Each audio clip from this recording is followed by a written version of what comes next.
Juga terakhir baru aku sempat ikut lomba debat internal di Instiki, aku dapat juara harapan 1. Wow.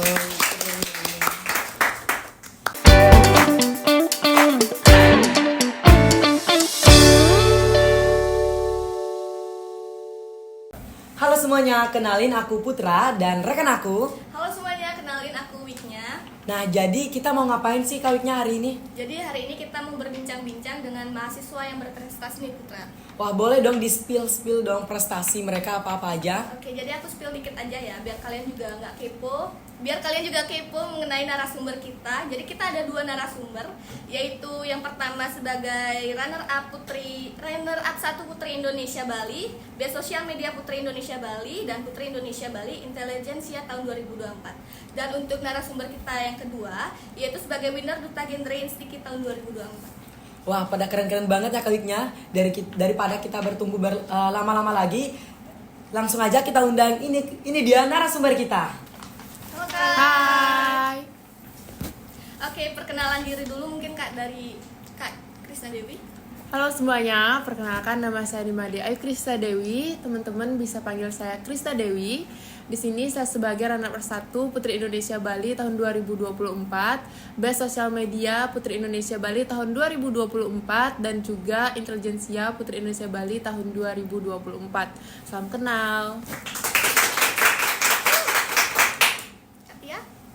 Halo semuanya, perkenalkan nama saya Komang Tia Tisna Pratiwi, teman-teman bisa panggil aku Tia. Aku merupakan winner Duta Genre Instiki tahun 2024. Salam kenal semua. Wah, ini berarti Kak Krisna Dewi dan Kak Tia. Untuk Kak Krisna, boleh tahu nggak sih kesibukan kakak belakangan ini apa-apa aja?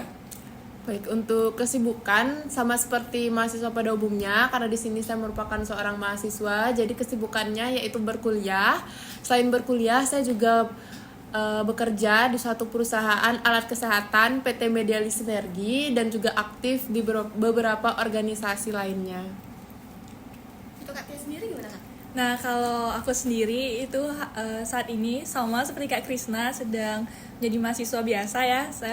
Aku mahasiswa semester 2 dan saat ini kesibukannya juga kerja part-time di Yayasan Greenbrook Indonesia sebagai asisten administrasi.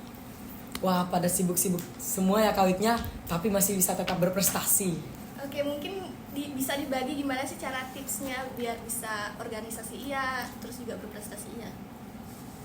Nah, kalau dari aku itu mungkin yang pertama kita harus membuat skala prioritas teman-teman. Jadi mana yang harus diprioritaskan lebih dahulu. Kalau semisal ada kegiatan yang bersamaan, kita bisa melihat nih mana yang harus benar-benar kita datangi dan kita lakukan kayak gitu. Jadi bisa menggunakan skala prioritas.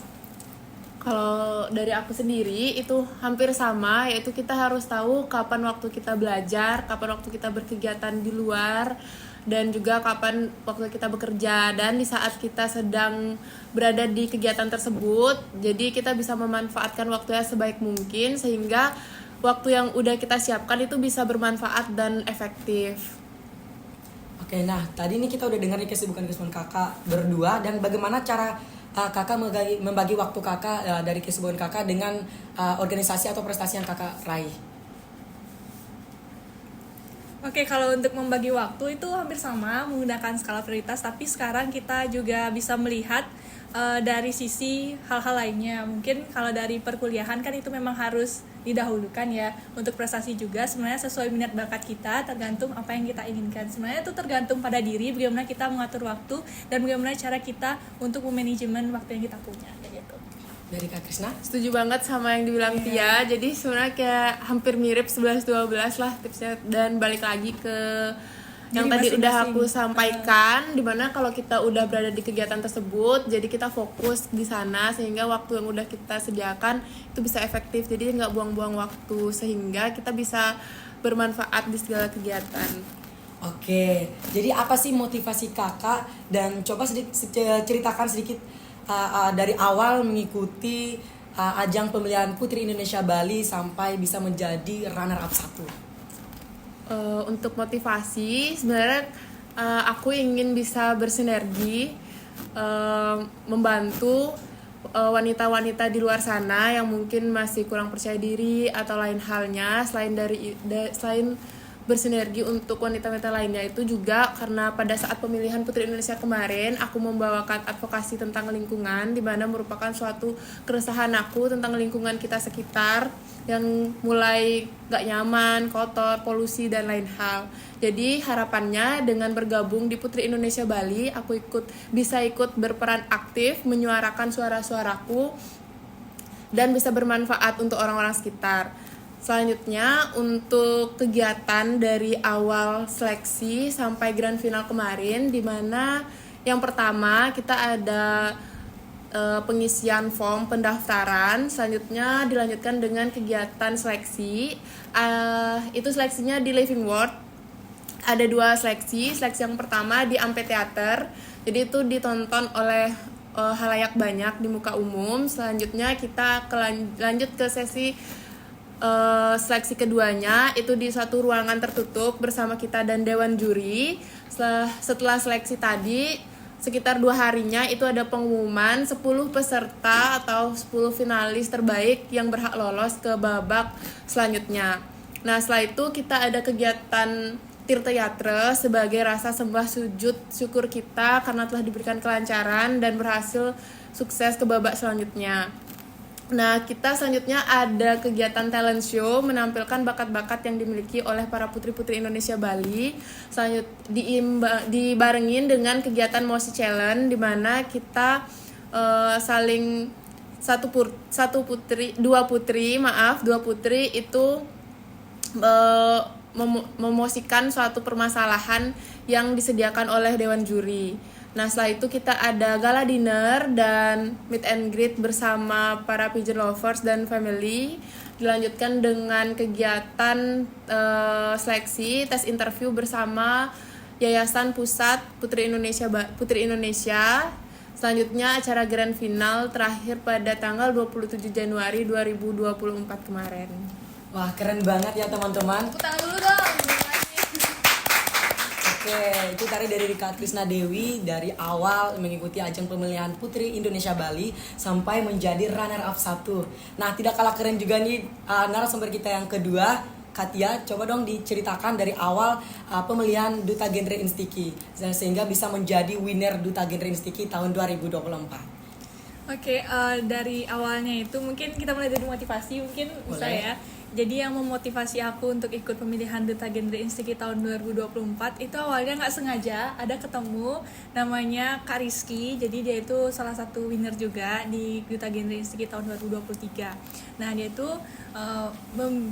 spill gitu kegiatan genre itu apa aja, dan di sana aku mulai tahu genre itu ngapain, dan aku mulai tertarik dengan kata fasilitator. Jadi Kak Rizky itu sempat bilang jadi Duta Genre itu bisa menjadi fasilitator bagi teman-teman remaja kita tentang membahas tentang Triad KRR. Mungkin buat teman-teman yang belum tahu Duta Genre itu apa, jadi Duta Genre itu adalah Duta Generasi Berencana, di mana kita tuh lebih membahas tentang isu-isu remaja, terutama di bidang kesehatan seperti itu. Nah, Triad KRR itu sendiri itu adalah 3 hal yang harus dihindari oleh remaja, di mana itu ada seks pranikah dan juga nafsa dan juga nikah dini atau pernikahan dini. Nah, akhirnya dari sana aku mulai berpikir kayaknya kalau aku bisa menjadi duta genre, aku bisa membantu sedikit tidaknya remaja-remaja yang ada di Bali untuk terhindar dari hal-hal tersebut. Nah, itulah yang motivasi aku mengikuti pemilihan duta genre di Instiki. Nah, kalau bagaimana prosesnya itu mungkin hampir sama kayak Kak Krisna, cukup panjang ya Kak, hampir sebulan 2 bulan itu terkuras. Ada mulai dari seleksi wawancara, berkas juga, ada juga tes tulis, dan juga kami di karantina juga hampir sebulan untuk latihan koreografi dan juga deep interview juga ada, dan ya hampir sama seperti pemilihan-pemilihan lainnya. Dan akhirnya ada grand final itu di Jimbaran, dan ditonton juga oleh banyak sekali teman-teman mahasiswa, dan sangat membanggakan karena bisa menjadi winner Duta Genre Instiki, dan saat ini kita sedang melaju di Kota Denpasar. Wow, keren banget. Oke, kita kembali ke Krisna Dewi nih. Oke, selain menjadi runner up 1 Putri Indonesia Bali, mungkin ada prestasi atau organisasi yang berkesan dan membanggakan yang pernah Kak Krisna raih dan ikuti. Oke, terima kasih atas pertanyaannya. Untuk prestasi, selain sebagai Putri Indonesia Bali kemarin, sebelumnya saya sempat mengikuti ajang pemilihan JKT Bagus Instiki tahun 2021. Selanjutnya juga pernah mendapatkan runner up 1 Truna-Truni Bali di tahun 2022. Selanjutnya berkesempatan untuk mewakili Bali pada ajang pageant nasional yaitu Duta Wisata Indonesia dengan membawa nama Bali, dan kemarin mendapatkan juara sebagai Duta Wisata Indonesia 4 pilar. Selain di pageant, sebenarnya saya sendiri seorang mantan atlet pencak silat di mana prestasi tertinggi saat mengikuti pencak silat yaitu pernah meraih juara 3 pada kejuaraan internasional championship tahun 2021, dan juga seperti pada umumnya atlet Porsendijar. Selanjutnya juga pada SMA pernah berkesempatan mengikuti kejuaraan lomba cerdas cermat agama Hindu. Wah, keren banget guys. Jadi selain kakaknya anggun, kakaknya juga bisa satset. Oke, kalau Kak Tia gimana? Kalau mohon maaf sebelumnya, kalau dari aku sendiri sebelum jadi winner Duta Genre Siki, aku itu juga sempat di pageant juga. Aku runner up 2 JKT Bagus SMA Negeri 1 MUI. Nah, kemudian aku, kalau Kak Krisna kan pageant banget nih ya. Nah, kalau aku tuh lebih ke dunia podcasting atau enggak jurnalistik, karena latar belakang aku juga basic aku SMA-nya itu SMA jurusan bahasa. Nah, jadi untuk waktu dulu aku sempat juara podcast nasional itu yang diadakan oleh Universitas Negeri Semarang, itu tingkat SMA, itu tentang Sumpah Pemuda. Selain itu juga aku ikut lomba jurnalistik, itu ada 3 orang teman aku sama aku, itu tingkat nasional juga yang diadain oleh Poltekkes, dan kami berhasil meraih juara 2 saat itu. Dan juga sebenarnya banyak banget juara-juara podcast lainnya, tapi aku lupa nama-namanya apa, tapi itu sangat berkesan bagi aku. Dan selain itu saat ini juga terakhir baru aku sempat ikut lomba debat internal di Instiki, aku dapat juara harapan 1. Wow. Nah, tadi kita udah dengerin mulai dari kesibukan, motivasi, prestasi, dan organisasi yang sudah diikuti atau sedang diikuti oleh kakak berdua nih. Nah, aku mau nanya lagi, apa tantangan terberat yang pernah kakak alamin selama ini? Mulai dari Kak Tia dulu. Kalau tantangan terberat kayaknya dari diri aku sendiri. Jujur aku itu orangnya enggak se-ekstrovert, maksudnya yang punya energi gede. Jadi aku tuh cepet banget capek kalau ketemu sama orang. Apalagi sekarang hal yang aku tekuni itu kan harus ketemu sama banyak orang ya. Maksudnya seorang duta itu kan kita harus bisa menempatkan diri kita di mana saja dengan baik, tentunya dengan siapa kita ketemu. Nah, kita tuh harus bisa berperilaku baik gitu. Tapi kadang-kadang kan capek. Jadi tantangannya itu dari diri aku yang kadang-kadang itu cepat terkuras gitu energinya. Jadi cara aku untuk mengatasinya itu tentunya dengan lebih self control. Jadi gimana cara aku lebih bisa mengendalikan diri aku dan tahu kapan aku harus nunjukin aku capek dan kapan enggak. Karena menurut aku kita nggak boleh egois kepada orang-orang yang bertemu sama kita. Walaupun mungkin kita capek, tapi orang yang mau ketemu sama kita kan pasti pengen dapat feedback gitu. Apalagi kalau misalnya ketemu kayak aku pengen konselor, karena aku juga konselor ya di PIKM. Aku pengen konselor Tia, kalau akunya sendiri kelihatan capek, tentunya orang-orang tuh merasa kayak aduh gimana ya kayak gitu. Jadi itu sih tantangan terberat aku, lebih ke diri aku yang kadang-kadang suka capek sendiri kayak gitu. Oke, berarti kakak lebih ke internalnya ya? Iya.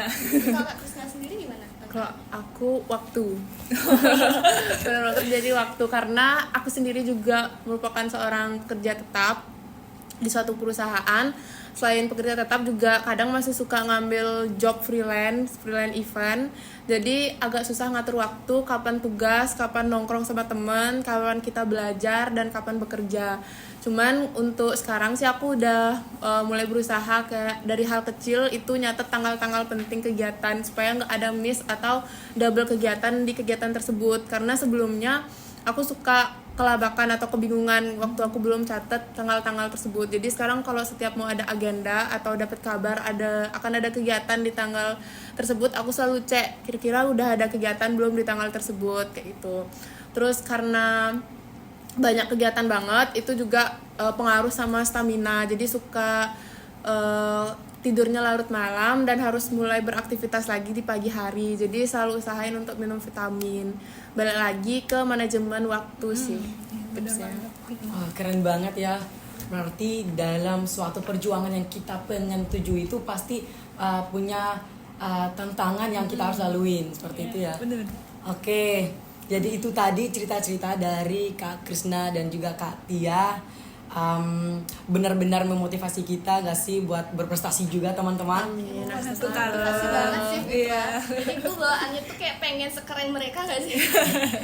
Nah, mungkin itu ada yang mau disampaikan nggak sebagai ajakan buat teman-teman yang lagi nonton nih? Mungkin sekarang. Mulai dari Kak Krisna. Mungkin untuk pesan aku untuk generasi muda, terutama khususnya untuk seluruh mahasiswa Instiki, selagi kita masih muda, ayo ikut kegiatan selama kegiatan itu positif. Jadi kita tambah relasi, tambah pengalaman, jangan pernah minder dimanapun kalian, karena justru di saat seperti itu kita akan berkembang. Iya, benar banget. Keren banget. Dari Katia. Kalau dari aku dikit aja, jangan pernah takut untuk mencoba karena aku rasa semua hal itu dimulai dari nggak tahu apa-apa dan akhirnya kita akan bisa ke depannya kayak gitu. Keren banget. Wow, jadi setelah kita mendengar semua cerita dari Kak Krisna dan juga Kak Tia, buat teman-teman yang ingin mau melakukan sesuatu yang ingin mau dicapai, perlu banyak belajar dan berani untuk mencoba, karena jiwa kita tuh masih muda dan bagaimana kita mencapainya dengan cara kita sendiri tanpa memikirkan apa kata orang. Oke teman-teman, itu tadi dia dimensi dari kita pada pagi hari ini. Seru dan memotivasi banget ya teman-teman. Pastinya dong Putra. Dan jangan lupa saksikan dimensi kita di episode yang selanjutnya, minggu yang selanjutnya, dan tentunya bersama bintang tamu yang makin kece dan makin keren abis. Aku Putra dan Aku Wiknya, kami berdua pamit undur diri. Dah. bye-bye.